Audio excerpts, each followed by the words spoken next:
Exercício de número 10, questão de PNA propulsão, assunto bem interessante, inclusive parte dele já foi explorado em prova. A primeira assertiva trata da propulsão tipo jato, a Jet Propulsion. O erro dela, já coloquei em vermelho, ela não é mais eficiente e sim menos eficiente, conforme parêntese em azul. E o extrato do livro está na sequência, a gente já vai entender melhor. A segunda assertiva, ela é corte e cola do livro, só está traduzida. Vamos dar uma lida. Diz que pode-se dizer que a propulsão por roda de pá lateral, são as side paddle wheel, não é ideal para navios que navegam em mar, pois a imersão das rodas de pás varia com o deslocamento do navio, além de saírem da água quando o navio balança, causando problemas de governo. A assertiva 3 trata da side paddle wheel. Também o erro dela consta destacado em vermelho, diz que tem péssimas características de manobra, quando na realidade o livro diz que tem boas características de manobra. A gente vai entender melhor já na sequência, quando a gente olhar o extrato do livro. A assertiva de número 4, corte e cola, só está traduzida, ela trata do hélice. Diz que o hélice tem muitas vantagens sobre as rodas de pás lateral, como não ser afetado pela variação de calado, é protegido de danos causados por possíveis colisões, não aumenta a largura, que é a boca do navio, sua partida é mais rápida que o das rodas de pás, sendo também mais eficiente devido à possibilidade do uso de motores menores e mais leves. E a última assertiva trata do shroud ring, ou nozzle, no português é o tubolão, é muito visto aí em rebocadores, que a gente estuda no detalhe aí no assunto rebocadores. A assertiva diz que o tubulão apresenta grandes vantagens semelhantes a altas velocidades de reboque. Isso não procede. Diz o livro que para rebocadores essa vantagem desaparece em altas velocidades. E vamos entender isso melhor agora olhando os extratos. Então, começando com a Jet Propulsion, o livro nos diz que ele é menos eficiente do que outras formas de propulsores. E o seu uso, portanto, é restrito a tipos especiais de embarcações. Em navio, alguns navios de guerra, eventualmente, dependendo, têm jet propulsion. O mais comum que a gente vê no dia a dia é o jet ski. Jet ski, quem está andando não está muito preocupado com eficiência, sim com outras coisas como manobrabilidade.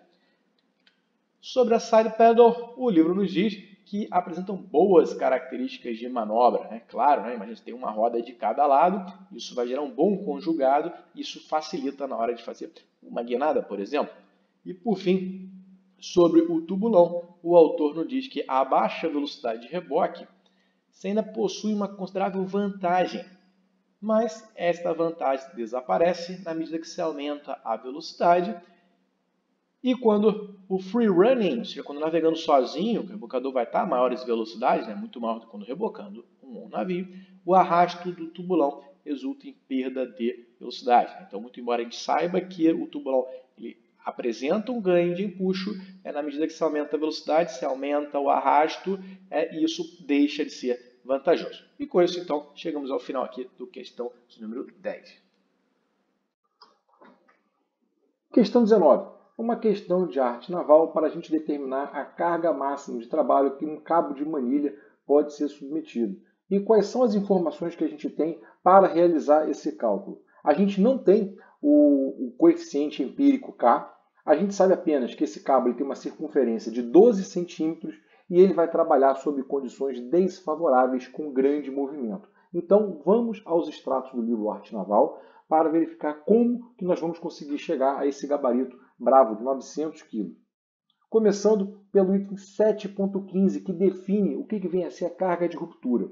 A carga de ruptura, fortaleza, resistência à tração ou simplesmente resistência de um cabo são os modos usuais de exprimir a menor carga de tração capaz de parti-lo. Na sequência, a gente vai pegar outra observação que é feita. Para uso imediato, em cabos de manilha, ou seja, se aplica a cabo de manilha, que é o caso aí do enunciado, quando não se conhece o valor de K, aplica-se a seguinte forma. A carga de ruptura vai ser igual a circunferência dividido por 4 ao quadrado, sendo que o valor dessa carga de ruptura vai ser dado em toneladas e o valor da circunferência, a entrada desse valor é em centímetros. Então, no enunciado você não tem que fazer conversão nenhuma porque o valor já está em centímetros e como o cabo é de manilha, isso daí se aplica. No item 7.16, quando ele está falando de carga de trabalho, ele diz que a carga de trabalho, isso é, a carga máxima a que se pode submeter um cabo em serviço, é determinada pela margem de segurança que se dá a um cabo a fim de não ser ultrapassado o seu limite de elasticidade permanente. Então, com essa definição aqui, a gente parte para a seguinte observação. Sob condições mais desfavoráveis, que é quando o cabo trabalha com grande velocidade de movimento, a gente vai ter a seguinte carga de trabalho, 1/10 da carga de ruptura. Então, a gente já verificou qual é o cálculo da carga de ruptura para o cabo de manilha, levando em consideração apenas a sua circunferência, né? Quando a gente não tem, no caso aí, o valor do coeficiente empírico K. Então, se a gente já viu como calcula a carga de ruptura, e agora a gente está vendo como que nessas condições desfavoráveis a gente vai calcular a carga de trabalho, a gente consegue resolver a questão. Então vamos lá, vamos botar aqui que a carga de ruptura ela vai ser igual a circunferência, né, entrada em centímetros, dividido por 4 ao quadrado. Vamos colocar os valores que nós temos aqui, 12 centímetros a circunferência, dividido por 4 ao quadrado, vai dar 3 ao quadrado, isso aqui é igual a 9. Então, lembrando agora, né, para determinar a carga máxima de trabalho, que é o que o enunciado está pedindo. Sob condições desfavoráveis, quando o cabo trabalha com grande velocidade, ela vai ser 1/10 da carga de ruptura. Então, é só a gente calcular agora 1/10 desse valor. Lembrando que aqui a saída é em toneladas. Esse 9 aqui eu não coloquei unidade, mas ele está em toneladas. Então, 1/10 de 9 vai ser igual a 0,9 toneladas ou 900 quilos, e é assim que a gente chega ao gabarito bravo. Na questão de número 25, nós temos um problema sobre os dados táticos do navio, de acordo com o livro Navegação, a Ciência e a Arte, do Miggins. E esse ponto é importante da gente falar, né? Porque essa matéria, dados táticos do navio, também é ensinada no livro Arte Naval e no livro PNA. E existem algumas informações conflitantes nesses livros, por isso que é importante. Então nessa questão aqui nós temos que dar verdadeiro ou falso nas afirmativas. Vamos começar então com a afirmativa número 1, que fala de dois dados táticos do navio, o diâmetro tático e o afastamento, mais precisamente o afastamento máximo.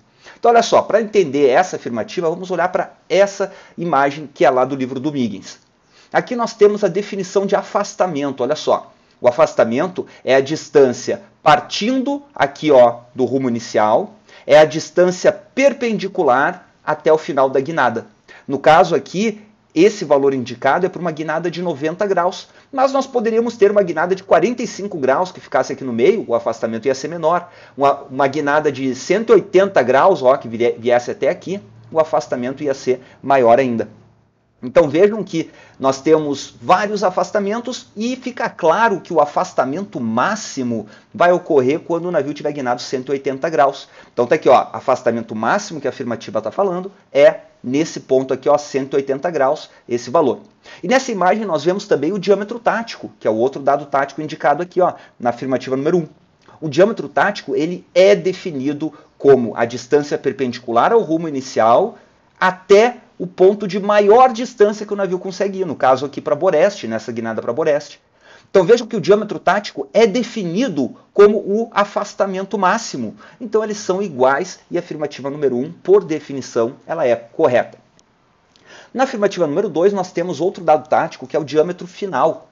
O diâmetro final, se nós olharmos para essa figura aqui, a gente vê que quando o navio começa a guinar, primeiro ele tem um abatimento para o bordo contrário, depois ele entra na curva. Só que ele entra com uma guinada que varia de raio até chegar mais ou menos nessa área aqui, 90 graus de guinada. Então, durante todo esse tempo, as forças que atuam no navio estão variando com o tempo. Aqui, próximo de 90 graus, as forças passam a ficar constantes e nós temos então uma guinada circular. Nesse ponto aqui em que a guinada é circular de raio constante, o diâmetro desse círculo a gente chama de diâmetro final.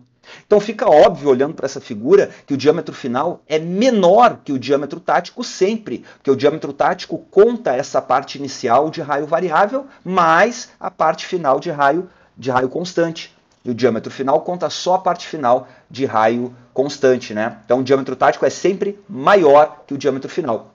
Então aqui, ó, aqui diz que o diâmetro final é sempre maior que o diâmetro tático. Então o correto seria sempre menor aqui. A afirmativa 2 é falsa. Na afirmativa número 3, nós temos uma questão sobre centro de giro, que é a mesma coisa que ponto pivô ou pivot point, né? Então a afirmativa fala que o centro de giro para o Huygens, em geral, está a 1/3 do comprimento do navio a partir de Vante. Essa afirmativa é verdadeira, né, galera? O Huygens fala esse valor aqui exatamente desse jeito. Só que chama atenção que o PNA falaria 1/5 aqui nesse ponto. Então, se essa questão fosse sobre o PNA, ela estaria falsa. Até aqui ela já estaria falsa. Mas como é sobre o Huygens, até aqui ela é verdadeira. Outra coisa que a afirmativa fala é que o centro de giro está sobre o seu eixo longitudinal. Isso aqui também é verdade, né? O navio tem o eixo longitudinal, o eixo transversal e o ponto pivô fica sobre o eixo longitudinal. Então isso aqui é correto. E aqui no final ele diz, ó, para um navio movendo-se com segmento em qualquer direção. Daí ferrou, né? Porque essa informação aqui é para uma guinada com o navio andando adiante. O navio andando a ré, a gente nem estuda a guinada do navio quando ele está com o segmento a ré. A gente até estuda lá no Tug's Import quando a guinada a ré tem o auxílio de um rebocador, mas não a guinada sem auxílio de rebocador. Então, como não estudamos, nós não sabemos a posição do centro de giro, e não é 1/3 aqui, então a gente pode dar falso para essa afirmativa com certeza. Então a afirmativa 3 é falsa. E a afirmativa 4 é aquilo que a gente falou um pouquinho ali nas outras alternativas, né? Diz assim, após o abatimento inicial, o centro de gravidade do navio passa a descrever uma trajetória curva de raio variável até guinar cerca de 90 graus, quando então a trajetória se torna circular. É exatamente o que a gente viu aqui, né? No início a guinada ela é variável até cerca de 90 graus, torna-se depois uma guinada constante, de raio constante. Então só chama atenção os pontos dessa frase que são importantes, né? É o centro de gravidade, porque é o centro de gravidade que descreve a curva de giro do navio, né? Essa tracejada aqui é sempre do centro de gravidade.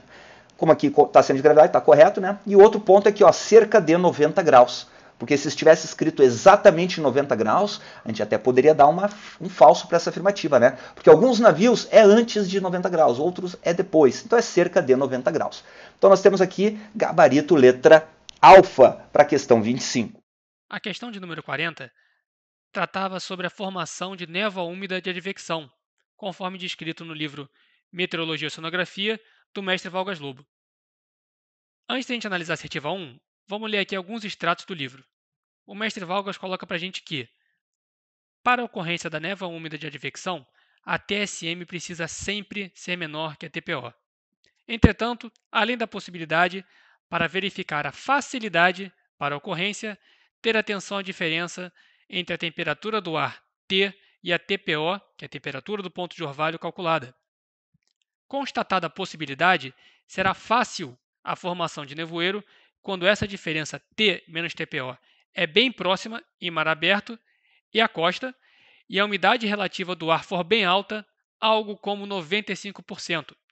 Então, se constata possibilidade e facilidade de ocorrência de nevoeiro. Então, o mestre Valgas diz aí para a gente informações muito precisas sobre as condições necessárias para ver a formação da névoa úmida de advecção. Vamos ver mais uns extratos antes da gente analisar a afirmativa número 1. O mestre Valgas diz para a gente também que névoa úmida e nevoeiro são obstruções da visibilidade nas camadas superficiais da atmosfera causadas por gotículas de água em suspensão. A umidade está sempre abaixo de 80% na névoa seca, ao passo que na névoa úmida a umidade é alta, mais de 80%. Último extrato aqui para a gente poder ir para a primeira afirmativa. Nunca ocorrerá nevoeiro quando T for superior a TSM e quando a TSM for superior a TPO, porque o resfriamento do ar, até atingir o equilíbrio com a superfície do mar, não será suficiente para alcançar a TPO, a temperatura do ponto de orvalho, tão necessária à saturação e ao desencadeamento do início da condensação e da formação de névoa úmida. Então, o que a gente precisa saber para poder matar essa questão? A gente precisa sempre se ater ao conceito de que, para ver a formação de névoa úmida de advecção, é necessário ter um escoamento de uma massa de ar quente e úmida sobre uma superfície fria, ou seja, numa TSM que esteja abaixo da temperatura do ar e também da temperatura do ponto de orvalho. Caso contrário, não haverá formação da névoa úmida de advecção. Então, para haver a formação de névoa úmida de advecção, é preciso que essa massa de ar quente e úmida escoando sobre uma TSM mais fria vá sendo resfriada até que se atinja o ponto de orvalho, onde haverá condensação, e aí a formação da névoa úmida de advecção. Então vamos lá. Afirmativa número 1, vento força 3, TSM inferior à temperatura do ar e a umidade relativa em 80%, em região próxima à costa. Veja que a umidade relativa está muito baixa. O mestre Valgas cravou esse valor em 95% e também não está sendo dito nenhuma informação sobre TPO, para a gente concluir se seria possível a ocorrência de nevoeiro nessa situação. Portanto, afirmativa número 1, falsa. Na afirmativa número 2, a temperatura do ar é 24 graus Celsius, a TSM é 19, que está abaixo da temperatura do ar, a TPO está 21 graus Celsius, que está entre as duas, então a temperatura do ar vai ser reduzida e quando chegar a 21 graus Celsius haverá condensação. Porém, o vento força 7 é muito forte para que haja essa mistura na camada de ar que está escoando sobre o mar. Então, como diz aí o extrato do livro, há necessidade que nessa situação haja um vento fraco para possibilitar a mistura do ar inferior com as camadas de ar imediatamente acima e assim dar prosseguimento ao desenvolvimento e intensificação do nevoeiro, e com isso ir afetando cada vez mais a visibilidade. Portanto, o que torna essa alternativa falsa é o vento força 7. Na alternativa número 3, umidade relativa de 95%, temperatura 25 graus Celsius, vento força 2, TPO 19 graus e TSM 16. Então está perfeita a condição. O ar está 25, vai sendo resfriado até 16, no meio do caminho tem 19 graus Celsius, vai haver a condensação, porque a umidade relativa está em 95%, que é alta, e o vento força 2 é fraco, permitindo aquela mistura das camadas inferiores, como a gente viu no extrato do livro apresentado agora. Então, a afirmativa número 3, verdadeira. A afirmativa número 4 segue a mesma linha. Uma TSM de 18 graus, com uma temperatura do ar de 33 graus, ou seja, vai haver redução de temperatura naquele escoamento. O vento força 3, que é fraco também, e a umidade relativa em 95%. Ele está perguntando sobre a possibilidade para a formação de névoa úmida de advecção. Portanto, é possível, por mais que ele não esteja nos informando a TPO, é possível sim que haja a formação de névoa úmida de advecção nessa situação. E na afirmativa número 5, a temperatura é de 23 graus Celsius, a TSM é de 19 graus Celsius, o vento força 1, até aí não tem problema nenhum, é um vento fraco, a TSM está abaixo da temperatura do ar, porém, a temperatura do ponto de orvalho está em 18 graus Celsius, que está abaixo da temperatura da superfície do mar. Então, nunca vai haver condensação nessa situação. Então, não é possível a formação de névoa úmida de advecção. E aí, a gente pode ir para o gabarito, que é a letra Bravo, sem sombra de dúvidas, somente 3 e 4 são corretas. Vamos lá para a questão de número 50. O navio estava entrando aqui num determinado porto, né, provavelmente aí com prático a bordo. Em um determinado momento, ele deu o leme, né, with rudder hard over to the side of the port. Independente de em qual bordo está sendo essa guinada aí, a gente tem a informação importante de que o leme está todo defletido. E de acordo com o Tuggies Import terceira edição, quando esse navio mercante entrar em uma steady turn, em uma curva estabilizada, naquela terceira fase do giro, aí, de acordo com o conceito lá do PNA Controlabilidade, o que vai acontecer com o pivot point? Aonde vai estar esse pivot point? Tem várias opções aí distanciando esse pivot point, tanto da popa do navio, quanto da proa, quanto até em relação ao rebocador. Então, como é que a gente faz essa questão aqui? Olha só, o desenho é bem simples, É basicamente esse que está aí na tela, onde o nosso navio está numa steady turn com todo o leme defletido. Essa imagenzinha lá do Tuggies Import traz essa situação para a gente. A informação que está no texto é a seguinte: quando o navio entrar nessa posição de equilíbrio aí da guinada, o pivot point vai ficar mais ou menos a 1/3 do comprimento do navio, desde a proa do navio. Então, muito importante saber que é desde esse ponto aqui até o pivot point, que é 1/3 do comprimento do navio. Então, se o comprimento do navio é de 240 metros, 1/3 de 240 é exatamente 80 metros, né? Então, a gente sabe que o pivot point está a 80 metros da proa. Isso significa que ele está a 160 metros da popa. Certo? Isso aí a gente já consegue matar a questão, já vê lá exatamente o que está escrito na letra Charlie, mas tem umas outras aí que falam sobre a distância com relação ao rebocador, né? Muita gente pode ter pensado, pô, se eu sei a distância aqui do meu cabo de reboque, eu consigo calcular a distância até o meu pivot point, mas a gente está no meio de uma guinada, né? Então a posição desse rebocador não foi informada, a gente não sabe se ele está exatamente aqui colinear com o navio, né? Alinhadinho aqui com o navio. Então, qualquer inclinação aqui dele, a gente teria que fazer um triângulo aqui para poder saber exatamente essa distância entre o rebocador e o pivot point, ou seja, torna muito complicado, aí, muito difícil. Não era isso que o elaborador queria nessa questão. Está na cara aí. Então, gabarito letra Charlie, 160 metros da popa do navio mercante.